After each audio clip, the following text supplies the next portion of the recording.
Hi, this is Himanshu Siwal. आज मैं पढ़ाने जा रहा हूँ क्वेश्चन नंबर 1.13 एनसीईआरटी बुक का। तो बच्चों क्वेश्चन क्वेश्चन आपके सामने है। क्वेश्चन दिया है, suppose the sphere A and be in question 1.12 have identical size. जो पिछला क्वेश्चन आपने किया था 1.12, उसी क्वेश्चन के अंदर अगर ए और बी स्फीयर का साइज आइडेंटिकल हो, a third sphere of same size but uncharged is brought in contact with first. एक तीसरा स्फीयर जिसका साइज ए और बी के साथ सेम है लेकिन वो अनचार्ज है, उस पर कोई चार्ज नहीं है, उसको ए और बी के साथ टच कराया जाता है। Contact with the second and finally remove from both, मतलब उस दोनों के साथ टच करा के फिर उनसे हटा दिया। What is the new force of repulsion between A and B? तो ए और बी के बीच में नई फोर्स ऑफ रिपल्शन कितनी होगी, हमें ये बताना है। ठीक, तो आप लास्ट क्वेश्चन एक बार थोड़ा सा देख लीजिए। यहाँ जहां पे हमने वैल्यू कैलकुलेट की थी, फोर्स की वैल्यू 1.5 इंटू 10 की पावर -2 न्यूटन आ रही है। देखिए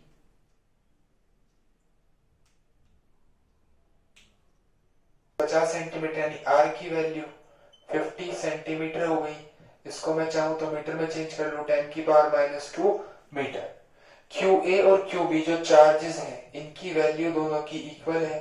ठीक है बच्चों, और ये वैल्यू जो दी गई है, दी है 6.5 इंटू 10 की पावर -7 कूलम।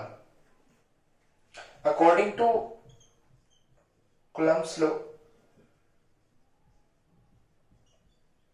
कूलम्स लॉ के अकॉर्डिंग फोर्स का जो फॉर्मूला है वो 1/4 पाई एप्सिलॉन नॉट चार्जेस की प्रोडक्ट और डिस्टेंस का स्क्वायर। इसकी वैल्यू है बच्चों 9 इंटू 10 की पावर 9, चार्जेस 6.5 इंटू 10 की पावर -7 और 6.5 इंटू 10 की पावर -7। डिस्टेंस का करना है स्क्वायर, तो आर जो दी है वो वैल्यू 50 इंटू 10 की पावर -2, इसका बच्चों हम स्क्वायर करेंगे। तो आप इस पूरे को अच्छे से कैलकुलेट कर लीजिएगा।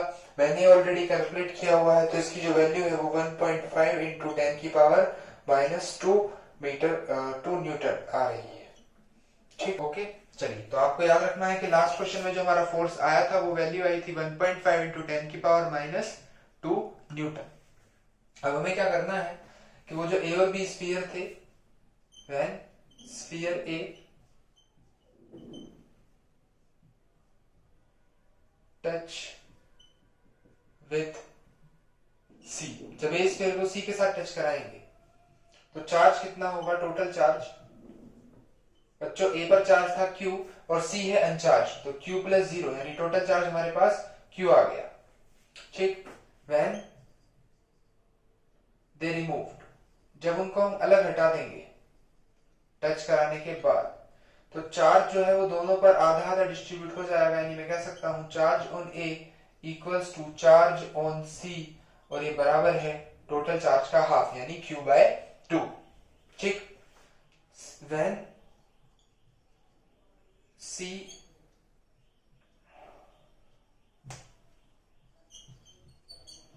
टच विथ B, अब अगर हम C को B के साथ टच करा दें तो बच्चों टोटल चार्ज कितना होगा,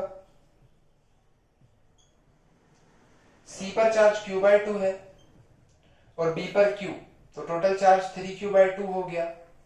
और व्हेन दे रिमूव, जब हम उनको अलग अलग हटा देंगे तो चार्ज जो है दोनों पर बच्चों इक्वल इक्वल आ जाएगा। यानी charge on C equals to charge on B, और उसकी वैल्यू होगी बच्चों टोटल चार्ज की आधी, यानी 3Q/2 का हाफ आप करेंगे तो 3Q/4 ये होगा। क्लियर? नाउ फोर्स बिटवीन, अब ए और सी को वापस वहीं रख दें और फोर्स निकालें ए और बी के बीच में ना, ए और बी को वापस वहीं रख दें तो नया फोर्स जो होगा बच्चों 1/4 पाई एप्सिलॉन कूलम्ब्स लॉ के हिसाब से दोनों चार्जेस की प्रोडक्ट। अब चार्ज कितना है, Q/2 और 3Q/4 और डिस्टेंस का स्क्वायर, तो बच्चों 3/8 यहां आ जाएगा। 1/4 पाई एप्सिलॉन नॉट Q²/r², ये वैल्यू आ गई। ये वैल्यू हमने लास्ट क्वेश्चन में कैलकुलेट की हुई है, जिसकी वैल्यू है 1.5 इंटू 10 की पावर -2 न्यूटन। तो अगर मैं इसको कैलकुलेट करूं तो 3 की प्रोडक्ट 1.5 के साथ करेंगे तो 4.5 आ जाएगा, और 8 से अगर इसको डिवाइड करा दे तो 0.85 से 40 और 50 रिमेनिंग 8 6 से 48 इंटू 10 की पावर -2 न्यूटन। तो बच्चों इतना ही आंसर आ रहा है। Thank you.